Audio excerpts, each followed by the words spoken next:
স্কুলটা যদি ঠিক না করে তাইলে তো আমাকে বাচ্চাকে নিয়ে আমরা এখন বিপদেই আছি। আমি ভয়ে আমার বেবিকে আমি 1 মাস পাঠাইনি, আমিও আসিনি। নারায়ণগঞ্জ সিটি পার্কের পাশে অবস্থিত দেবক বালক বালিকা সরকারি প্রাথমিক বিদ্যালয়। কিছুদিন আগে স্কুলের পাশে একটি বাণিজ্যিক ভবন নির্মাণের জন্য মাটির নিচে যখন পাইলিং করা হচ্ছিল তখন ফাটল ধরে স্কুলটিতে। এরপর থেকে ভয় আর আতঙ্কের মধ্যে ক্লাস করছে শিক্ষার্থীরা। অভিভাবকরা বলছেন বড় ধরনের দুর্ঘটনা ঘটার আগেই যেন কর্তৃপক্ষ দ্রুত ব্যবস্থা গ্রহণ করেন। বৃষ্টি নামার পরে স্কুল রোজার মধ্যে বন্ধ দিল, বন্ধের পরে হঠাৎ করে আপনার এই স্কুলটা হয়েছে ফাটল ধরছে। ফাটল ধরার পরে আমরা একদিনকে স্কুল খুলছে পরে আসছি, সবার মুখে শুনছি যে স্কুলে এরকম ফাটল ধরছে। তো আইসা দেখি কি যে স্কুলে এরকম ফাটল ধরছে, মানে এই জায়গার মাটি মুটি সমানে যাইবে গেছে গা, মানে ফাঁক হয়ে গেছে। এখন এগুলি দেখে আমরা মানে খুবই ভয় পাইছি, এইভাবে বাচ্চারে কিভাবে বাঁচাবো যদি স্কুলটা ঠিক না করে। একটা রিক্সের ব্যাপার না। আমি প্রায় 16-17 দিন পরে আপনার আমার ছেলে মেয়েরে পাঠাইছি, মানে রিক্স নিয়েই পাঠাইছি।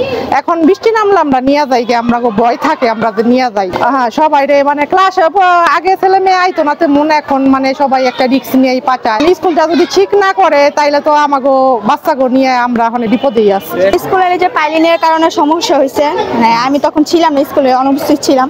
পাইলিনের কারণে অনেক ফাটল ধরে গেছে, মানে স্কুল হেলে এসে পড়ছিল। এটা বাচ্চাদের জন্য তো অনেক ঝুঁকিপূর্ণ। আমি ভয়ে আমার বেবিকে আমি 1 মাস পাঠাইনি, আমিও আসিনি।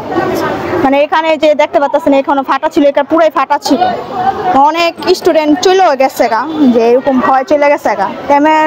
ওনারা বলে ইঞ্জিনিয়ার ডাকাইছে, ইঞ্জিনিয়ার বলছে যে কোনো ঝুঁকিপূর্ণ নাই। তা আমাদের জন্য একটা ভয়, যেহেতু আমার বাচ্চারা এখানে পড়ে, এটা পুরো একটা ঝুঁকিপূর্ণ, যেদের পুরো ফাটল ধরে গেছে। এখন সবচেয়ে বড় সমস্যা হচ্ছে স্কুল পুরো ঝুঁকিপূর্ণ। এটা নিয়ে অনেক মাইতির। এখন আমরা আমাদের বাচ্চাদের নিয়ে আসছি কিসের জন্য? শিক্ষার জন্য। ঘরে বসে থেকে কোনো লাভ নেই, এজন্য আমরা নিয়ে আসছি এখানে। এ বিষয়ে জানতে চাইলে জেলার প্রাথমিক শিক্ষা অফিসার ফেরদৌসী বেগম বলেন, আমি এই বিষয়টি জানি, স্কুলের ভবন একেবারে কলাপস করেনি, তবে শুনেছি সমস্যা হয়েছে। এই জেলার যতগুলো প্রাথমিক বিদ্যালয় ঝুঁকিপূর্ণ সেগুলোর তথ্য আমরা শিক্ষা অধিদপ্তরে পাঠিয়েছি, তারা দ্রুত ব্যবস্থা নেবে বলে আমি আশাবাদী।